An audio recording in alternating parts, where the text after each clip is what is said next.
Hello again. I'm Peter Bruck. I'm the chairman of the World Summit Awards, and I want to very much welcome you to the second panel of the European Young Innovators Festival, the online section. As you all know, the face-to-face section will be in April 26th to 28th in Graz. And it's my privilege to have online a fantastic panel of Tupac Martin. He is not in Portugal at the moment. Tupac, you are in New York. Thank you for getting up so early. Hello, hello. It's always nice to wait for you, Peter. Yes. Then we have my dear friend Maja Lalic. She's coming in from Belgrade. She is the powerhouse of creativity in all of the Balkans, and with the Mikser Festival, Mikser House. Thank you, Maja, for joining us here. Thank you for having me. It's always a pleasure, really. Then we have Zora, Jaurová. Thank you very much for joining us from Bratislava. You are the president of the Creative Industry Forum in the Slovakia, but also you are a very well-known and respected documentary filmmaker and also artist yourself in many different ways. Last time I saw you, you were rushing off to a theater. Thank you, Zora, for joining. Thank you very much. Yes. And when we come on, then we will have also Bernd Fesel online. Bernd Fesel is very much connecting everybody in the creative industries in Europe with his creative business network, but also now with having been successful in terms of getting European Union funding from the European Institute of Technology and Innovation for a new knowledge innovation community in the creative industries and in cultural industries and sectors. Thank you, Bernd, for joining. I hope that you can hear us and that you will join with your video as soon as you can figure the technology out. Bernd, can you hear us?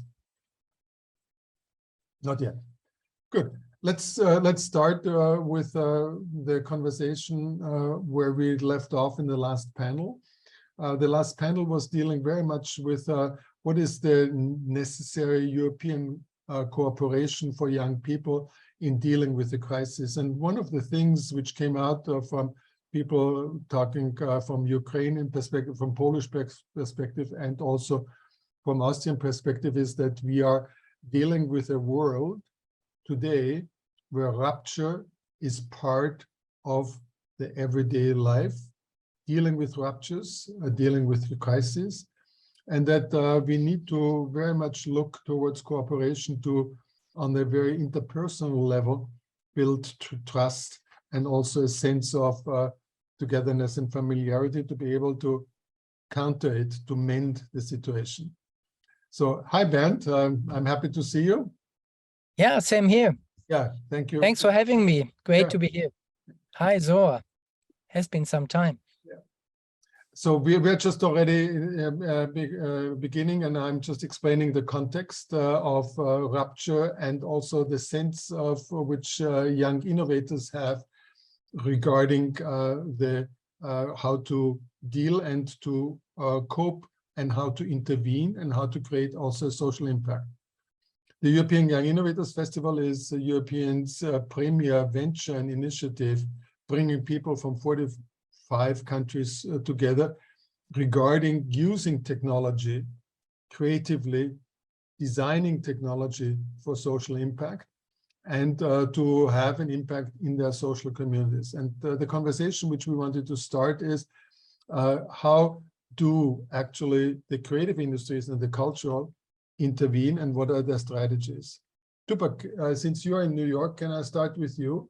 What is your own personal strategy of intervention as a creative artist who works with technology in a very powerful, engaging, and also drawing in fashion for your audiences? Tupac. I think the first thing to think about, and as someone, I started coding at the age of 6. So technology has been part of my life since I can remember. And I think I always have this thing where I talk about technology as a character. I talk technology as another person that is in the room that is creating. So, I always say that the graphics card that you're using, or the game engine, or the softwares that you use are part of the character that you're developing. And I think the moment that you stop thinking about it as just an enabler, but rather as another part of the conversation, it changes the dynamics that you have with technology. When we just think about technology as an add-on, it's like, thinking if you want fries or salad in your meal, whereas if you think about it as the core of the meal, then it changes the dynamics of how you relate to it and how you want to use it. And all of a sudden, it's just not just social media for this thing, but rather social media is part of it. If you want to create something that is an online community or a VR chat thing, or, it has to be and exist for a reason within the social impact that you're trying to create, within the project and the program that you're trying to create, because then you will analyze it and understand it in a better way for what the use of it is and the case study of it. Many times people come to me and they ask me, oh, we want to do this in VR. And I go, well, is your audience in VR? Or is it just that you want to have it because it's a cool, trendy thing to have right now? And I think that's very, very important. Obviously, young innovators are more technology acute just because of the way that life works. But then I think sometimes about what technology is. And, sometimes I would say when I, speaking with my mother, she would tell me that a calculator back in the day was technology. And so I think that there's an element of the points of entry that we give to different generations within that technology. I think that my niece would like to see something in augmented reality. My cousin would like to see it in VR. My grandmother would like to see it on television, and so we find those channels and those points of entry for them and use that technology accordingly so that we can actually have the conversations with the people in the right places rather than trying to force them into our places and have that awkwardness of being in a technology that you don't understand. So when did you start coding? We can't hear you. Sorry. I don't think I code a lot, but I am coding a lot in my life. Coding and decoding. Okay, go ahead. Tell us, share with us how you see technology in your own work, creating a social impact, and how you use it. For me, what is maybe interesting sort of topic in connection with the technological progress is the paradox of technological advancement, because on one hand, the digital shift has very profoundly democratized the access to technologies, the access to distribution models.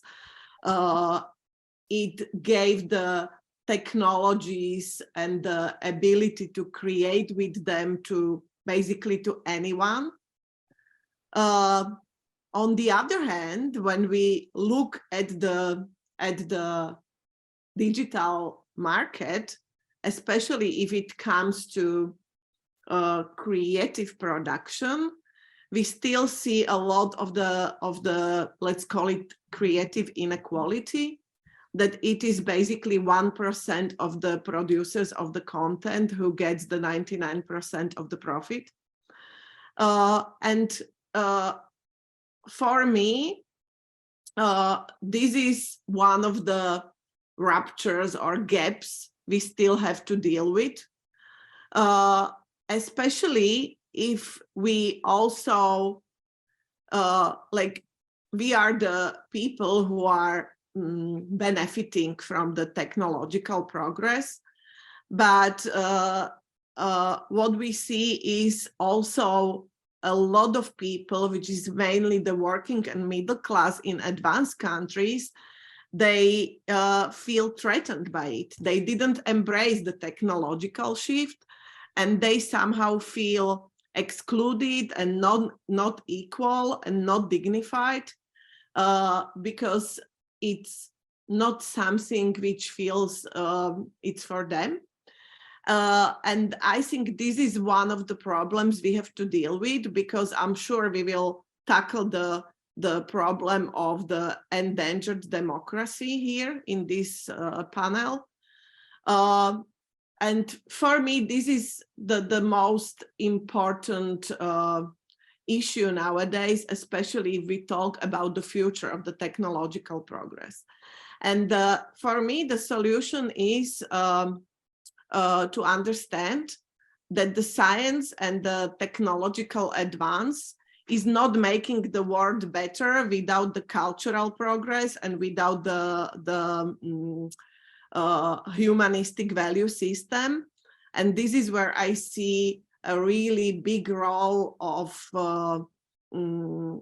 culture and creative products, creative creators, that basically if we talk about the cultural change, culture has to be a really big part of it, and cultural content. So to me, this is the challenge also for my personal work with the technologies, but it is the challenge for the policymakers and for the decision makers who define and design the frameworks we are working in. We are talking very much to young innovators. They are people between 20 and 28, 30. That's something which we need to keep in mind here. Maja, when do you start coding?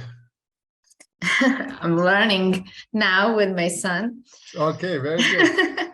But where do you see from your side, the role of technology and creative industries, driving social change, and how to deal with the ruptures of war, climate crisis, pandemic, and also. Well, I have to tell you that working in the Balkans, where disruption is almost like a normal thing, rather than coding, we're most of the time we're hacking and cracking, the codes. So. Speaking of technology that we are now every day as a Mikser involved with, mostly with trying to introduce some innovative models of citizens' participation in decision-making processes. When it comes to improvement of our environment, or even kind of influencing cultural policies and harvesting opinion of, diverse stakeholders, diverse users, and being really active in the gender mainstreaming of urban planning and also cultural policies, I find it really, really frustrating, because there is a huge, huge gap. Most of the time we rely on technology to be able to implement, let's say, the citizen science approach that European Commission is really pushing in many of these projects that we are also part of, like the Horizon projects and so on.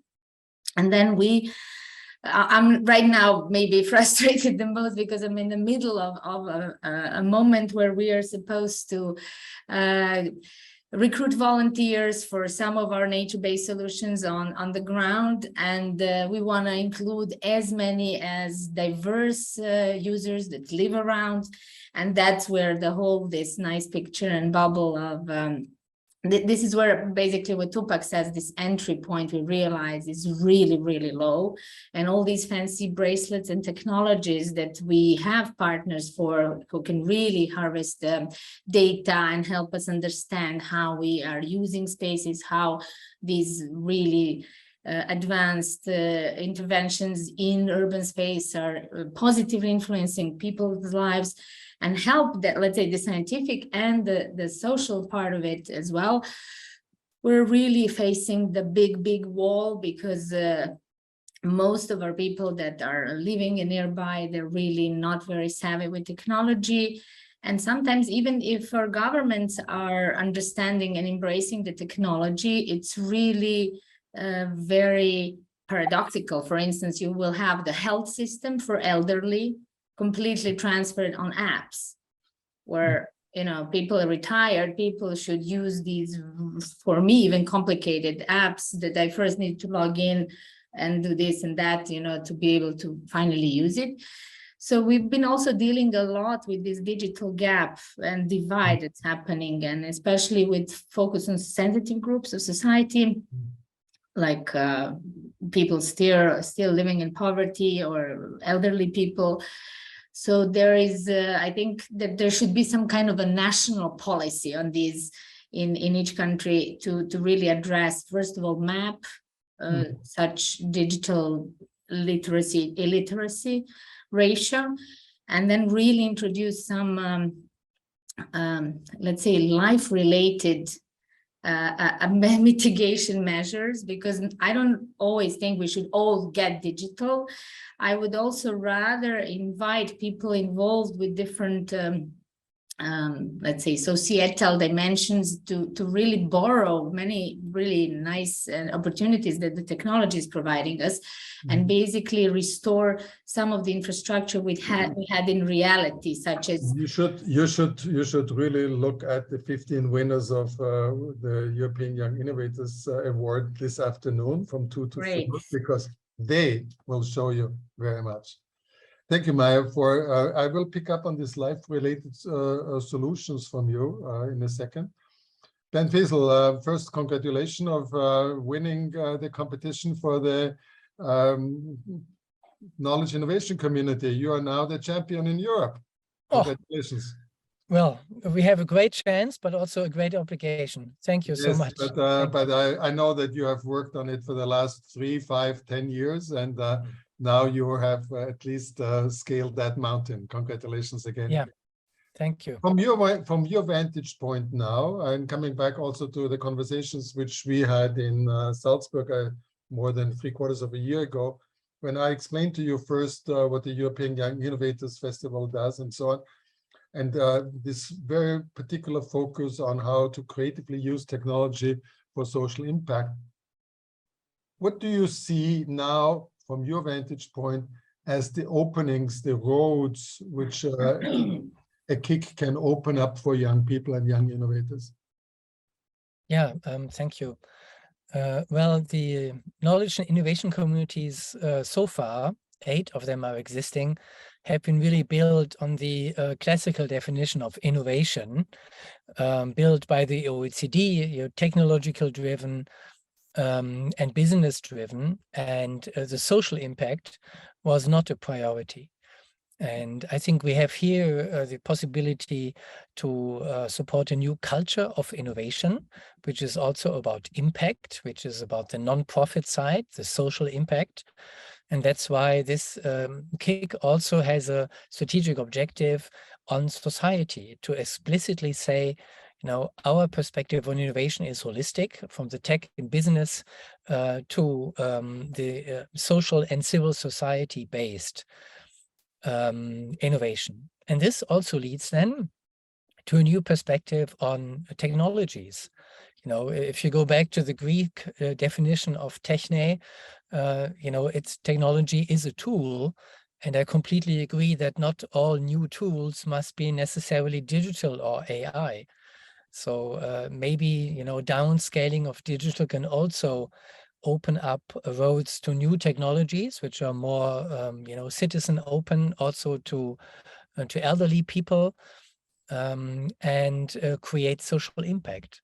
So I think there is a simultaneity of having a new culture on innovation and a new look and new culture of technology. And I think here the greatest problem for the creative industries is that we often are cherished to be early adopters. Our sector is happy to say, look, we are the first ones to experiment with HR and with VR and extended realities, immersive realities. But I think more important is to be also an early developer. How do we come on the other side of the wave? Yeah. How can we work with those engineers in the software field which are creating the next generation of technologies and say, look, why don't you develop a technology in this direction instead of this direction?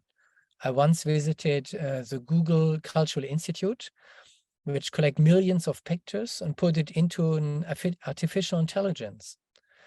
And they were challenging, that culture was feeding the content for the AI.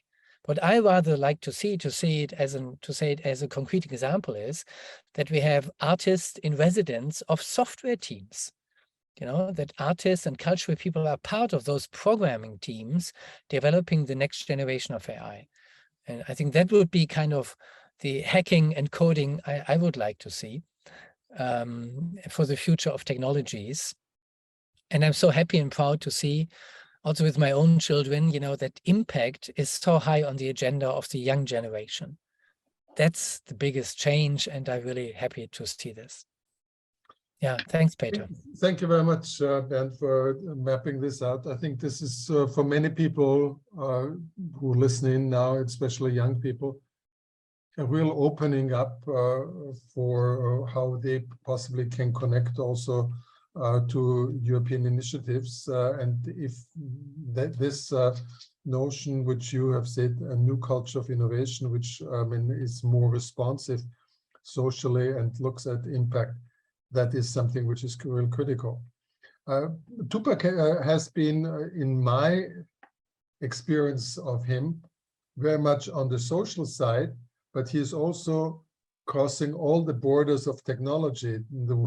The way I see it, he is one of the most creative bricoleurs of technologies. Tupac, what do you make of the argument which comes from Zora and also from Maja and in part also from Bernd regarding the digital divide, which is part of this digital gap of how to reach actually socially more broadly, and also bringing in more of the concerns regarding the ruptures of life in a situation of climate crisis and so on. How do you deal with this? So there's within my incredibly geeky community, obviously there's a lot of talk about what I call the M word, right? Which shall not be named, you know, and I always said that rather than calling it the metaverse, I always said that it should be called a multi-reality. And the reason for it is because people associate the M word with extended reality and virtual reality and augmented reality and whatever else we are going to come up with as this Web 3.0 kind of continues and creates. and my biggest concern is we're trying to create this entire new space without looking at how many people we're actually going to leave outside of that space because of the lack of technology, because of the lack of resources, because, you know, there's still people in this world that do not have internet. And so how do we expect to keep moving forwards when we're going to leave even more people behind? You know, and the whole idea of this is leave no one behind. It has to be a communal element. You know, a lot of the innovations actually have to be coming to those people that do not have internet, to those people that are less privileged. You know, that's the only way to balance this entire act. And so, you know, I always say that for every digital element, there should be a physical element. So there has to be a balance on what is it that happens in the M world and what happens in the physical world and how those two are connected, you know, because they need to be interconnected. You know, it's like this idea of let's go to Mars. It's like, well, yeah, but let's worry about the Earth too. You know, we're not, all of us are going to be able to go to Mars, you know. And so I think that discrepancy in the way that people think about how technology needs to keep advancing and advancing and advancing and advancing. At some moment you're going to go, stop, because you're just thinning that line and leaving a bunch of struggling people at the back, which is not fair. This is not what we're trying to create technology for. There's a concept called protopia, and you know, it for me is this idea that as a human being, you come to this world and you become 1% better, and you make the world 1% better every year of your life. So imagine that's a good approach. And by the time you leave, even if you live for 75, you made the world 75% better than the day that you arrived. Okay. You know, and if we were all collectively doing the same thing, you know, and we're using technology for good.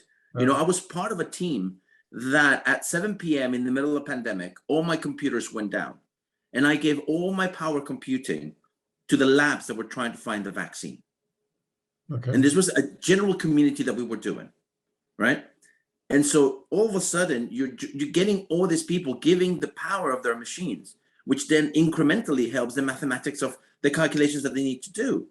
That for me was a great example of technology being used in a very interesting way and for the good of the world. There are a number of points where you can connect very well. The European Young Innovators Festival is part of the World Summit Awards, and we are just talking to the UN Special Envoy for the Secretary General, for Antonio Guterres. This is a guy named Amadip Gill, and we are having a digital global compact between WSA and the United Nations and the Digital Empowerment Foundation in India on leaving nobody behind.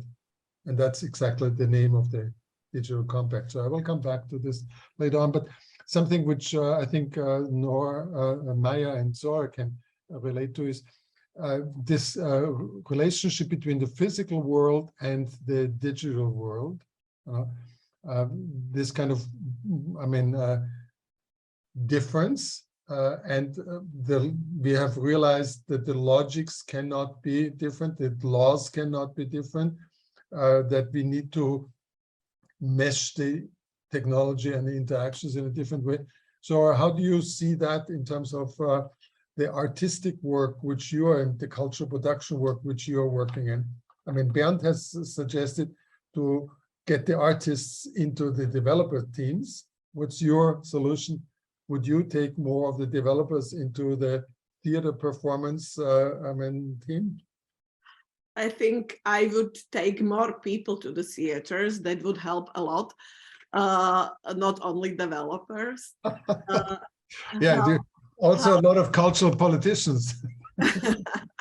Yeah, I think we should start with the politicians to take them into theaters, and maybe then they will do different decisions. However, I can't agree more with what Tupac said about the need to think about the digital and analog world as a one world, because it is a one world. And in our everyday reality, they are interconnected. Like our analog life is happening with so many digital inputs nowadays that it's sometimes even difficult to discern it in this reality, which I agree is just one reality. Mm-hmm. However, what I think what creates the division is the mental framework, of course, that we still think in this dual mode. But even more than that, it is the missing social and ethical consensus or contract for the digital world.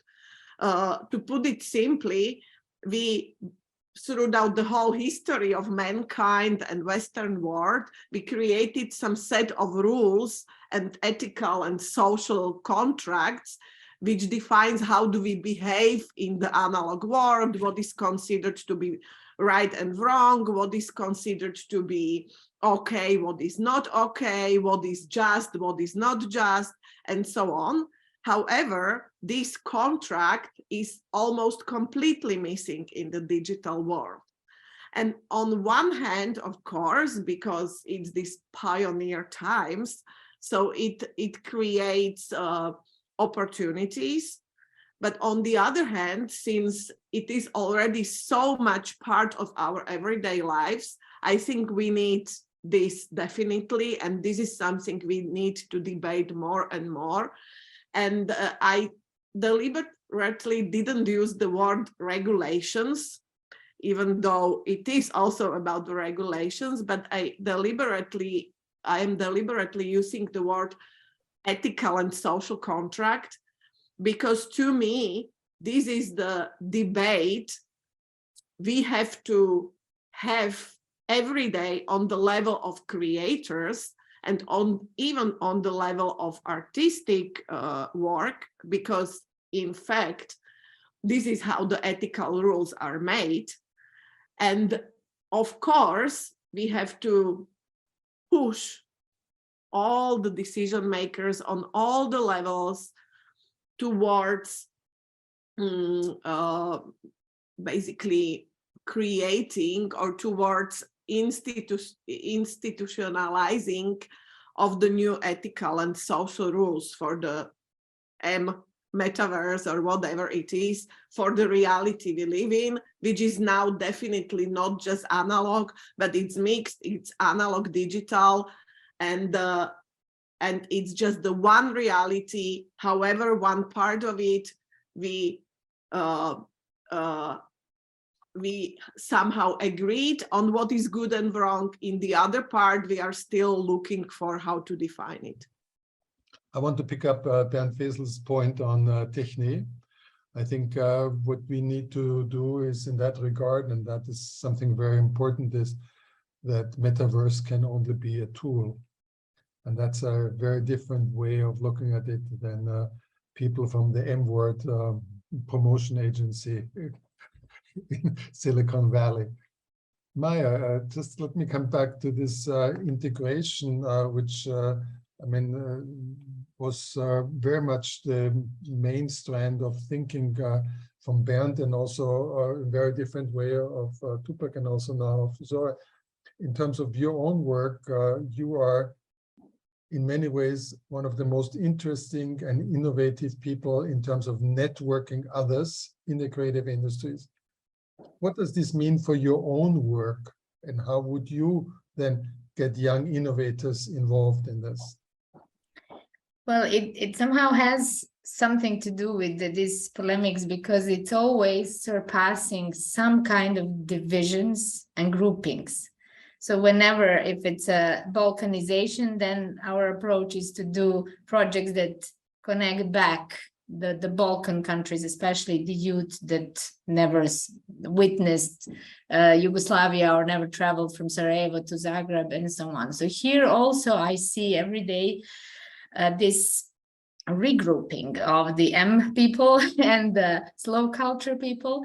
And I've been mentoring a group of amazing young people here in Serbia who just had a big event, a meetup of the slow culture protagonists and metaverse, let's say, promoters, in a 3-day workshop to sit and understand each other. First of all, we will have not only the division, but the fear of the unknown among these, I'm simplifying like 2 groups, but basically it can be either through generational gap or through different social understanding. For instance, my nephew just got married in Philippines by meeting a girl online. And while he was still here, and for instance, we call him for a family lunch and said like, hey, Boris, where are you? He's like, I'm here with Jess at the zoo.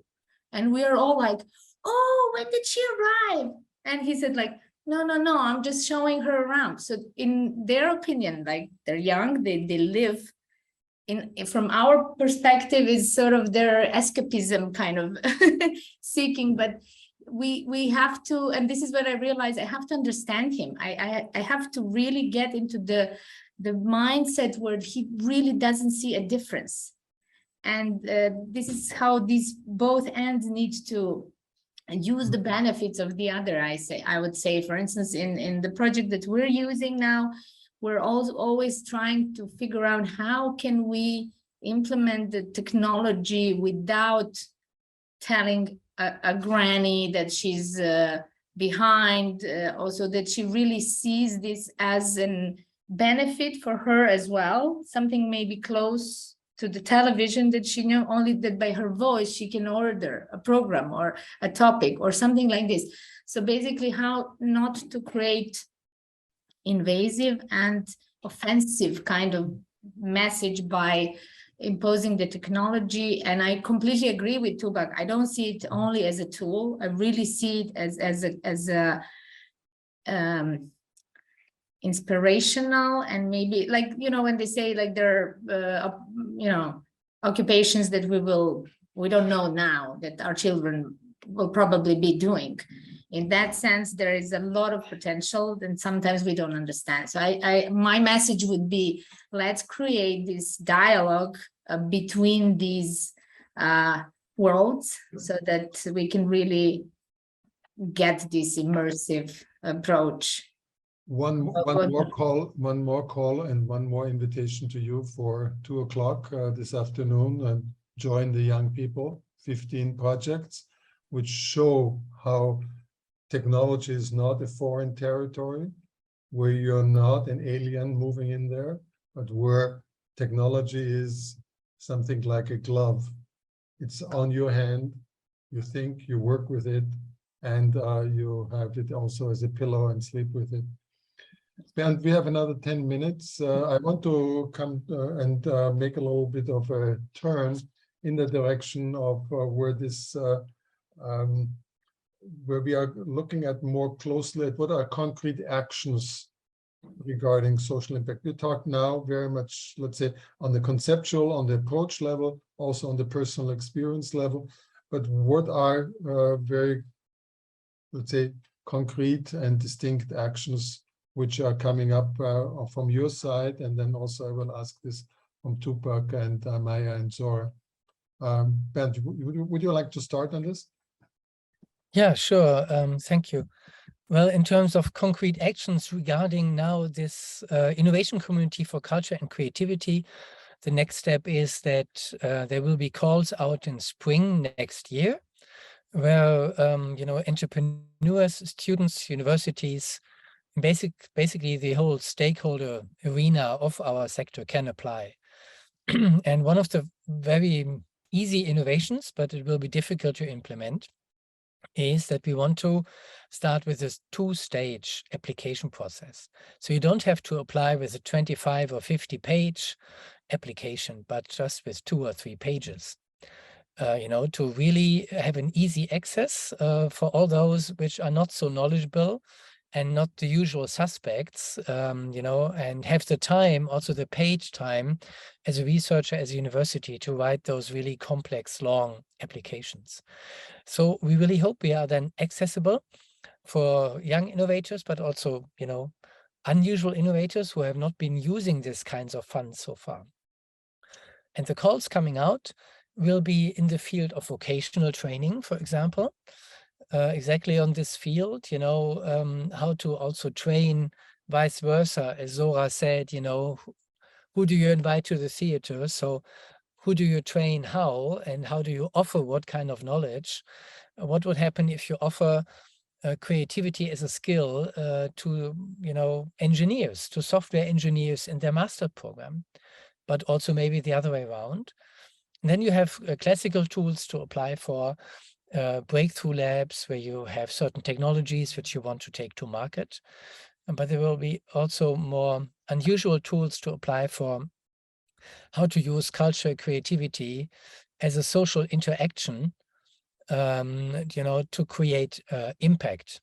And this impact could be economic, but we also have a special program to have impact for social cohesion. So what is culture doing for social cohesion? And there you can use every kind of technology, if it's digital or if it's just the very good old technology of spraying or stones. So this is what I want to say, it's tech open. We don't have a definition what is a good technology to apply, but we really look for those technology helping to achieve this social impact. And it reaches up to the idea that it can also have impact for values, for openness, for empathy, for identities, for local identities. So also, to make global technologies not only usable for global markets, but also for local identities. I think that's also an important shift in the focus of those technologies. So all this is coming out somewhere in March or April. We are not completely in control of this process because we have, many juries and bodies to go to sign this off. But this is the aim. And we will publish it in our LinkedIn and Twitter channels, also the EIT Culture and Creativity website. And hope maybe you come to interested. And maybe you come on 26th or 27th of April to Graz and tell everybody there, because Sure. you will have a community of 350 or 400 and 500 young people who are very interested to know Yeah. about it. So I invite Yeah. you all the way. Tupac, what are your... Yeah.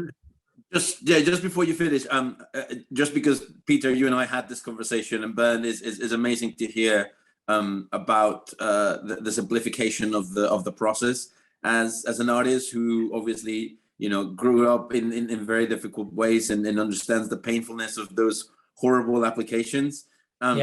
Peter knows that I was yelling and screaming about something like this, and so I applaud you for it, because it's the best part about it is it's going to open, like you said, the opportunity for people that do not understand all these things and don't need a PhD and form filling to be able to apply. So Form filling and photocopying. Yes. Yeah. Good. Tupac, give us your insight on next steps, interventions which you want to take and which you see where you are looking at driving change, positive change, social impact with technology and creative use of it. I am currently amongst the different, I'm like in the Cirque du Soleil. I'm spinning like 20 different plates around trying to get various things done. But one of the things that I'm actually working with another artist called Ricardo Laganaro from Brazil is we're actually writing a manifesto about Protopia, which we want to make accessible to everybody so that they can understand this vision of making the world a better place and making advancing it 1% a year, and how that can actually be used in the way that everybody. The thing about it is, I live in various countries. I visit various countries every single year of my life. Now the pandemic is almost like more regulated. I'm able to travel a bit more, and like now I'm in New York. I mean, able to see the needs of each one of these different groups that I meet. Not everybody has the same urgency in the different fields. I think that when I'm here, I see something. When I'm in Mexico, I see something different. When I'm in Portugal, I see something different. And so I think that the biggest common denominator that I see nowadays is that because of technology, we're able to now find resources that are probably applied differently in other sectors.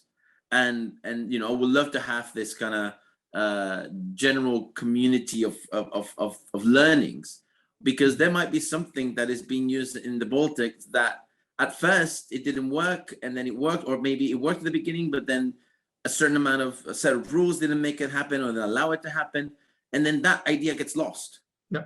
But it might be actually used by somebody who is in another part of the world, because they actually have those regulations or those setups, or is the right place for it to exist.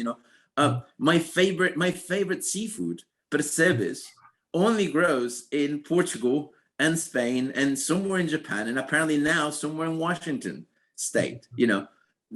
That doesn't mean it's not a great food, because you can't grow it in Mexico, you can't grow it in Paraguay. And so it's kind of the same thing. Tupac, can I just come in on that? I think you're just touching one of the most crucial points, that we are missing out on so much of already great ideas, on the heritage of innovation. Yeah, there are thousands of great ideas who have been also funded already, and they're, in some kind of report, hidden away, or in some kind of database not accessible. And with this innovation community, we really want to create a digital participation platform to offer to innovators which are not funded by us, which are just having great ideas, to use this to be discovered maybe even years afterwards. I've tried in my life to create 2 startups, and some of them worked quite well, but 2 of them didn't work. It was just because it was too early. It wasn't the right time. 2 or 3 years later, it would likely have worked. So I think, just as you said, Tupac, we need this really. That's very good what you're saying, Tupac, also regarding WSA and the Young Innovators. It's not just that we are setting up the entire process as a joint learning process, but also we have a word, a concept for what you were saying before, and that is for this aspect of innovation, of learning from each other, and we call it social franchising. And it's basically, I mean, that kind of thing, picking up an idea from one context and implementing it in another, with a obviously credit to the first movers on this. Zora, what are your next steps in terms of interventions, and also involving possibly young innovators? Tell us. Well, I am finishing a big feature film I've been working on for the last 7 years. Oh, and God. the film is about power and water. And it is a political thriller from Central and Eastern Europe with a bit of utopia twist. Okay. So that's what I do artistically, and it somehow contents many of the topics we've been discussing now. And I'm mentioning it because I think we didn't mention, because the time is very short, we didn't mention, of course, much the climate change and the climate crisis here, which is definitely something we will be debating until the end of our lives. And it will be the #1 topic, and it is the #1 topic. And what is something I have the feeling that the culture and creative industries are still not enough involved in is the very fact that in order to fight with the climate crisis and in order to find new solutions, what we need to make is a very profound, fundamental change of the behavior of the mankind, of the lifestyle, of the way we are thinking about most of the things, which is in its very core a cultural change. And that's why I think that if we need to make this big cultural change, culture has to be integral and very important part of it. Otherwise, it won't work. And that's why I think that also the innovation which is created in our sector needs to be focused more on this issue. But on the other hand, also the people from other sectors, the politicians, the climate activists probably should be aware more of the fact that without culture and its content, this lifestyle change and this change of thinking is not possible. Okay. So to me, this is very important topic, and I'm sure you will be debating it also in this conference and in many others.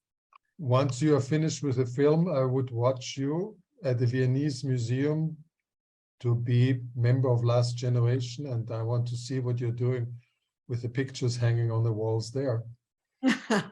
I will watch you on this, but I think it's very important that you say that, because these kind of cultural interventions from young people in museums with gluing their hands to art pieces, these are quite disruptive interventions in the cultural space.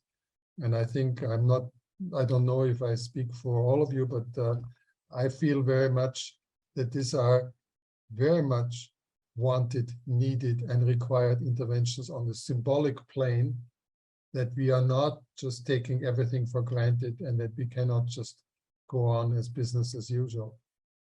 Maja, you have the last word. We are running out of time. Before I ask Bernd to commit to coming to Graz, what are your intervention projects for the next week, 2 weeks, 5 weeks? Your 1% thing you want to do still in this year in order to make up for Tupac's, Unfortunately, we have to accelerate in this part of the world. We need to take at least 5%. Yep. But to maybe wrap together where Bernd started with the origin of techno world, to go to back to the origin of the word design.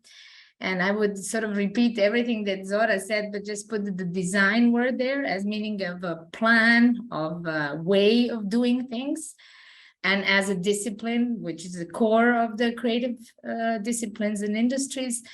And as you know, I'm very passionate about the project that we're running for 10 years now, Young Balkan Designers, which we fully concentrated on circular design and sustainable options, and also scaling it down to very locale that becomes also part of the identity, and looking into local resources. And we've just won the third prize in the Milan Furniture Fair with one of the young designers project for rubber, putting it back on the loops and creating the city furniture and so on. So our main future steps would be to sort of, as also Tupac and Bernd pointed out, make visible all these really small local efforts there where big industries maybe don't have interest, to connect designers with technology and science experts in local areas to come up with different solutions that can really help maybe less massive, but really locally based production of creative outputs that can solve some local problems. So that will be our challenge for this year. And also I'm looking forward to include many of Austrian and other European designers as well. Very good. Thank you very much, Maja. That is wonderful. And I want to be fair and say, please come also and feel invited to join the European Young Innovators Festival in Graz in April. It's 26th to 28th. You know that we have also a Balkan focus there in terms of a number of different things. We will have a lot of Balkan young journalists there who use technology in an innovative manner. And we will have a great outreach also to all the other different kind of countries, including Slovakia and also Portugal. Thank you, Tupac, for joining us from New York. Happy that you got up that early, 6 o'clock in the morning. Now it is 7 and you have to run to the train. Thank you, Zora. We wish you all the best for your film. When is it gonna be released? Beginning of the next year. Okay, very good. And invite us for the premiere. Yes. I'm invited. And best wishes to you, Bernd, that you have to deal with all the bureaucracy and all the rules and the regulations of the EIT to start up this new kick. We are all looking forward to supporting you and working with you. And hope I have a special take on this. It's called creative bureaucracy. Okay. Not bureaucratic. So this is something also for old innovators.